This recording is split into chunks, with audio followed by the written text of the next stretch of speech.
Hey everybody, you've probably noticed the cultural decay that is very quickly devouring our entire society and our civilization. With us today, we have a very special guest who actually has been studying this stuff for a very long time. His name is Timothy Gordon. He's written books on the subject. He has a law degree. He's working on his PhD in philosophy, his doctorate in philosophy, and does a lot of things. He wrote a book that is fascinating, Rules for Retrogrades, the counter to the Rules for Radicals by, of course, Saul Alinsky, who dedicated his book to Lucifer. Tim, thank you so much for being with us. Thanks a million for having me, Alex. It's great to be here, and I admire your work at New American, so this is a real honor. Hey, well, thank you so much. I appreciate you taking the time to be with us. So, tell us a little bit about Saul Alinsky and how his teachings led, at least in part, to where we are today, not just as a nation, but the broader Western world as well. Well, the first principle that one should bear in mind when they're reading Solinsky is the fact that we have a context, we have the luxury of recent history, and we know one thing, one basic proposition about Western geopolitics and Western culture. The left always wins, and we always lose. Okay, this is the first. I mean, when this is the first principle, this is the axiom. This is, when Aristotle talks about rhetorician, he talks about first principles. This is it. They always win over the last 100 years, and we always lose. I'm a Roman Catholic. It's same thing in the church politics. Exact same thing. They always win. They're super aggressive. They always have their foot on their accelerator. They always win. And in culture and politics at large in the world, they always win. And so when you hear your conservative buddies like bemoaning the fact that the left is so crazy and their ideas are so wrong and they're Luciferian, of course, but don't be the team that's looking up at a scoreboard, next to the Jumbotron, and you're getting 50 pieced and you're like, oh, these guys are so lame. They traveled on the last play or whatever, pointing out a technicality. They always win. We always lose. And one can only begin to right the ship once one acknowledges that first principle. Therefore, accordingly, we conservatives who always say, defense wins championships, because we heard Greg Popovich say it 2 decades ago, it helps us to sleep at night. Defense does not win championships, right? Defense keeps ball games tied, even if it's the best defense in the league, whatever prospectively we're talking about. Offense wins championships. So the first rule of Rules for Retrogrades is always be on offense. Like boxers know it. You can't win just being a great defender. Chess grandmasters know it. Military generals know it. Football coaches know it. It doesn't matter how good your defense is, unless you're on offense. You'll eventually win in a combat of attrition. You know what I mean? So the left just knows this really well, and Alinsky knew it really well. All of his 13 rules essentially reduced to that: ways to be on offense, ways to press ahead. When we're planning or we're taking a break or we're celebrating a Christmas peace or armistice, they're always just plotting the next moves. And that's how we need to begin to think. And just the fact that we are Christian on the right, it does not mean that we cannot be strategists. It actually requires it of us in these good times, for the Christian of good faith to be strategists and to take what was given to us, because we're not in the period of the martyrs, right, where we had no space of our own. We're living after Europe and America were founded as basically, Christian republics. And so it's incumbent on us to defend some of our space of the landscape here. Well, give us some examples of Saul Alinsky's ideas for their people being on offense. And actually, when I went to go work for the Leadership Institute probably 10 or 12 years ago now. And the first thing they did when I got to basic training was they handed me rules for radicals. And they said, look, this is their playbook. You need to study it. You need to understand it. And I opened it up, and there it is, dedicated to Lucifer. I was like, whoa. So there's the core of the battle right there. And then throughout, it's just, use dishonesty. The ends justifies the means, and get everybody into a tizzy about whatever issue you think will get them into a tizzy. So explain how Alinsky's disciples and the left and the culture destroyers, the civilization destroyers, are always on offense. Maybe give us some examples of that. And then some examples of how Christians and conservatives might do the same. I agree with you entirely. But what are some practical applications for this? What does it look like for us to be on offense? Well, a couple examples that are exemplary give you an idea of the scope of this thing. It's not necessarily profound sounding. It's things as simple as with linguistics. They're always coming up with neologisms. You can't even keep up with their critical theory neologisms, for this demographic to call themselves or that demographic to call themselves, or how many letters in alphabet soup are on the end of the LMNOP moniker, right? You can't, and there's a reason for that. The reason being that they're smart and they're winners. One controls the language, one controls the ideas. This is the basic idea behind critical theory. If you even look at Horkheimer and Adorno, they've implemented it in America. Now that they somehow, we don't know exactly how, but it's clear that all the Fortune 500 companies have turned, and now this is the way that they're moving their ideas en masse. The language, if you give into the leitmotifs and the neologisms, the new turns of phrase that the left creates, you will be giving into the idea. Somehow it's wired in, and thought and meaning are self and mutually constitutive, whatever. There are all these big sounding ideas we could talk about in philosophy, but the point is they all worked. The ideas worked because they're true. So the first thing is just saying, no, I'm not going to use your neologisms anymore. I don't care what thus and such, the Purple Unicorns group call themselves now. Don't care. I'm calling them whatever I want. And it's just going to be the last thing I heard. So don't talk to me about it. That's how it works. All the conservatives out there listening, if you give in to calling a group what it wants to be called, paying attention to the last letter, then you're playing like the linguistic game. Yeah. So gay is an example of that, because there's nothing really happy about sodomy and things like that. But yet that's many conservatives now say gay marriage. Oh, it's happy marriage. Wait, no, it's not. It's not even marriage, right? Right. Though in the case of that's true, 100% true. Though in the case of gay, it was called that for all of my life, probably all of both of our lives. I remember that. And yeah, so it's a little bit less LARPy. It's very contrived when you've called something all your life, and people want you to call it something that's new. Even me, I'm a traditional Catholic. Most traditional Catholics have gone back to calling the Holy Spirit the Holy Ghost, and I'm like, well, it's been called Holy Spirit my whole life. I'm not doing it. That's LARPy. I'm not playing. So gay. So that's kind of the principle in reverse. Like, at the very least, even if you're going to say gay, because that's what I always used in the schoolyard or whatever growing up, when they come out with, I don't know, whatever new thing, they add 3 new letters per year to the LGBTQ thing.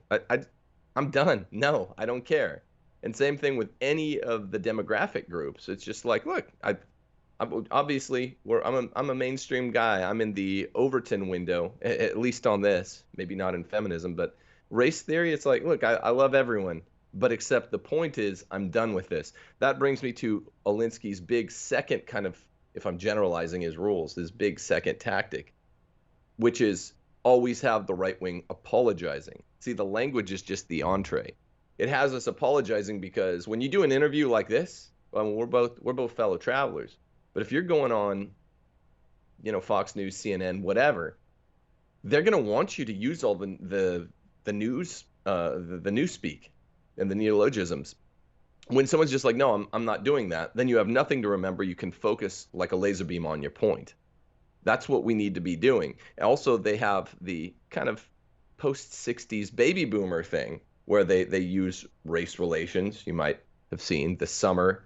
I refuse to apologize. I got canceled in California. I now live in Mississippi for taking on BLM. It's like, no, never apologize. This must be first rule for conservatives. Never apologize, because you can't throw a strong punch from your back foot.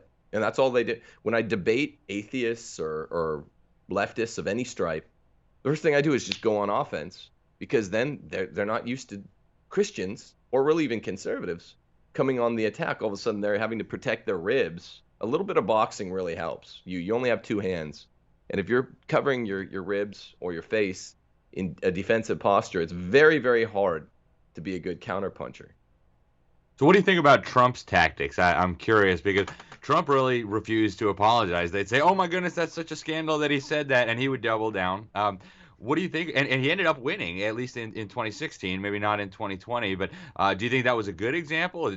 Was it too extreme? What are your thoughts on how Trump conducted himself in the back? And I guess it's important to point out he was not necessarily with us on every element of the culture war. He had surrendered to the LGBT movement long before he ran for president.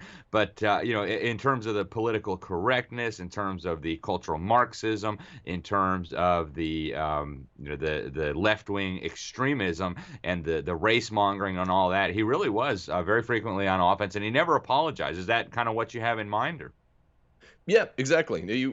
Trump was not the conservative Christian in spirit or anything, but he did it, a la Constantine or Charlemagne, or Catholics might say Charles V. He was kind of a good example of a guy who was a secular-minded guy who was a great friend to Christians, even though it made him 80-20 at best, issue by issue, a fellow traveler. But yes, in 2016, I had Trump in mind when I wrote this. Look how efficacious it was. No one out there, all the never Trumpers who still call themselves conservative, who might or might not listen to your show, it doesn't matter.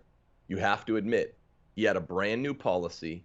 All of the considerably tried and true techniques, the Romneys and the establishment guys, they didn't work. Trump would just say, no, I'm not going to apologize.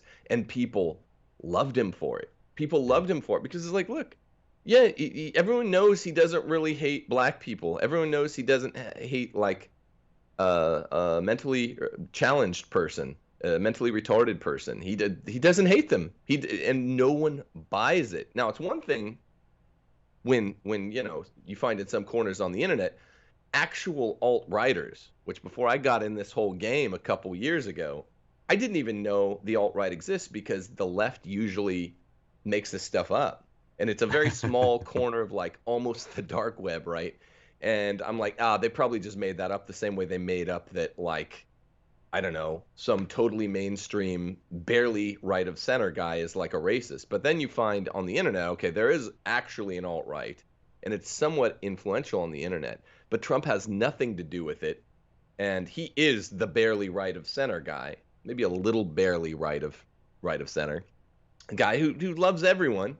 And he actually exposed the lie a bit, how much they exaggerate and make caricatures of people who don't hate at all, a group that he just doesn't care about what they call themselves, and he teases like a normal dude. Yeah, no, it was fascinating to watch it. I agree, and I think it made a lot of people more comfortable with coming out and speaking their mind, and not having to be paranoid about, oh my goodness, I might not be allowed to say that. In the last 5 or 6 minutes that we have left here, I know feminism is a topic that you have touched on quite a bit. In fact, you say that feminism is really at the root of our cultural decay, and that if we get rid of feminism, we can help end radicalism. Walk us through that. First, define feminism for us. What is it in your view? And second of all, how did it contribute to this mess that we're in? And third of all, how do we get rid of it, and what would that accomplish? Feminism is opposition to the patriarchy, which is just Christianity. And one finds this most honestly when one looks at first wave feminism, which most barely right of center conservatives have written off the chop block if I can mix metaphors, they've written it off and they say, I'm not going to criticize that. I'm only going to start criticizing second and third wave feminism. There's something in 1848 called the Seneca Falls Convention, where they wrote up a little work product from their meeting, Elizabeth Cady Stanton. And they have 6 or 7 main points. It's written up like a Declaration of Independence. And all of these 6 or 7 main points are the most radical elements of second wave feminism. The waves are a distinction without a difference. But they're very clear that they want to infiltrate clergy. They want to get women out of the home, through the workforce, all the stuff associated with the second wave. And they're very hostile toward the patriarchy. And many of the liberal, not conservative, but liberal Protestant women are from of the first wave feminism are indeed of the Protestant denomination. They're just like, look, we have to fundamentally alter the teachings of Christianity, the patriarchy, because this is, it kind of forms 2 sects. It's a clerical patriarchy of bishops and priests, and there's a household patriarchy of what literally in my faith is called the priest of the household, the ecclesiola. Men have to be leaders. So feminism is at the root behind it's the worst of all the critical theories, and it's sort of in some sense, the genus of them as well, of which they are all species. All the stuff we talked about, always apologize, always call everyone what they want to be called. This stuff comes from the first wave feminist movement. And more than anything, even if it's not a genus of which all the other crit theories are species, if you don't buy that, read my book when it comes out. But number 2, we can at least generalize and say that when men are cowed into not believing that they are leaders, that they're natural born leaders, at least of their own households, then they are cowed easily away from speaking the truth, which is the main way you combat Saul Alinsky and the Alinskyite left. I mean, so I'm kind of merging all the points here. Alinsky and Marx both wrote bountifully about being servants of the devil, like you said, Alex. Yeah. And lots of spots, just not the spots that are well known in either of their writings. So they know who they're serving. Think of the fall of Adam and Eve. This is just early proto first wave feminism. It's the man not speaking for his household and sort of getting cucked, to use a popular term on the internet, to this outside evil third party who knows to subvert the order of the household. It's very, very early form feminism, and that makes men afraid to be leaders.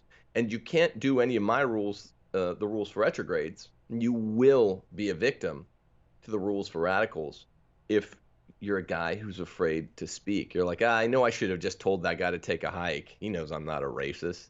I'm not going to deny I'm not a racist. I'm just going to tell him to take a hike. That's the correct response. One of the correct responses, Milo Yiannopoulos, who published my first book, would always say, risus bellum est, like laughter is war. So you just laugh at a dumb point. The smart man laughs at all these points when they're nonsense crit theory being thrown at him. And so a lot of it does have to do with just reclaiming masculinity. And how would we defeat feminism? Speaking out against it, and what would that lead to? That would, I guess, produce stronger families, that would produce better children, that would produce a better society? Sure, yeah. Divorce, contraception, gay marriage. Is it a problem? Absolutely. But gay marriage influences, I don't know, 1 out of every 200 people, at most, 1 out of 200-300 people. And it's perverse, and it's aberrant in all the ways that a Christian of any stripe would aver. Nevertheless, it doesn't influence anyone. 1 out of 2 of us are walking around with the baggage of coming from a broken home. We don't. That's another neologism. We don't even use broken home anymore, do we? Because it's offensive to those who came from literally the single cell of society, as the Catholic Church calls the home, and it's broken. And we're carrying around all this hurt, and it makes us susceptible to more of the onslaught. So yeah, men being leaders and just saying, look, I'm gonna be a good man. struggle to be the priest, prophet, king of my household. But this does require that we insist on true Christian teachings. It's not just one place. It's not just Ephesians 5. If you're a Christian, the man should be able to say to his wife, long before they're married, should be a litmus test. Then look, this does involve a hierarchy of the household. Not that we're equal in dignity before God, but except it entails in at least a dozen places in the Bible straight up obedience. In my church, the Roman Catholic Church, which has been overrun by socialists and a kind of lavender mafia, they bracket Ephesians 5 out of the missal when it's that day's reading. Wow. They bracket the verse 22 through 24. I mean, they're just censoring the Bible. Wives should submit to their husbands, and yeah, it's where it's really clear. It's just it's that offensive. People are afraid of it. Wow, fascinating. Well, Tim, we could go on forever. This is such a fascinating discussion. Tell people where they can find more. What's the best place to get your books? What's your website? How do people find your show? What's the best way to find you? Yeah, thanks, Alex. I really appreciate the time.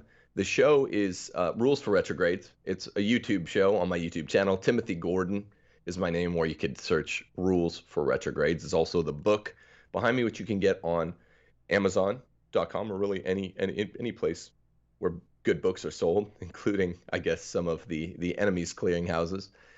And my website is timothyjgordon.com. I also give classes, because I'm a teacher. I give classes on Aristotle's Nicomachean Ethics, by Zoom, about twice a year. I give a class on church history, give a class on this book for community organizing for the right. That's opening up April the 15th. So if people are interested, just go to timothyjgordon.com and click enroll. Thanks a million. Excellent. Well, hey, thank you so much for spending some time with us, Tim. Thank you for sharing these important ideas. Folks, the culture war is important. In case you haven't noticed, that is one of the strongholds of the left, and that is one of the reasons that our families are being destroyed. And as our families are destroyed, our society, our liberties, our civilization is destroyed along with it. So these are important topics. You know as well as I do, Facebook and YouTube are not going to help get these truths out to the general public, so we depend on you. Please share it out there. Email it to friends, family, pastors, elders, whatever it is. And thanks for watching again. Everybody, take care, and God bless you all.